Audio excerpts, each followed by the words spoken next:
Hello বন্ধুরা, আবারও তোমাদের সামনে নিয়ে চলে এলাম আর একটা আম মাখা ভিডিও। দেখো পুরো ভিডিওটা আমরা কেমন করে আম মাখা করি। তো কলা পাতায় এখন লেবু দেওয়া হচ্ছে, আর এদিকে চলছে আমাদের আম কাটা চলছে এদিকে। তো কলা পাতায় লেবু দেওয়া হচ্ছে, তারপরে দেওয়া হচ্ছে তেঁতুলটা ছানার পর দেওয়া হচ্ছে সর্ষের তেল দেওয়া হচ্ছে। তারপরে আম দেওয়া হবে তেঁতুলে। আম আর তেঁতুল একসাথে মিক্স চলছে। বন্ধুরা দেখো কেমন করে মিক্স চলছে।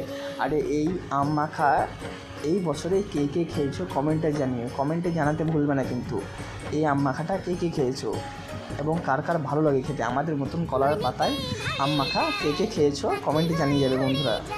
তো তারপরে দেওয়া হচ্ছে নুন আর ঝাল একসাথে মিক্স আছে, ওটা দেওয়া হচ্ছে। ওটা দিলে আমের টেস্টটা আরও উন্নত মানের হয়, মানে আরও ভালো হয় খেতে। তো আমাদের মতন কে কে কলার পাতায় আম মাখা খেয়েছে সকলে কিন্তু জানিয়ে যাবে, একবার জানাতে ভুলবে না।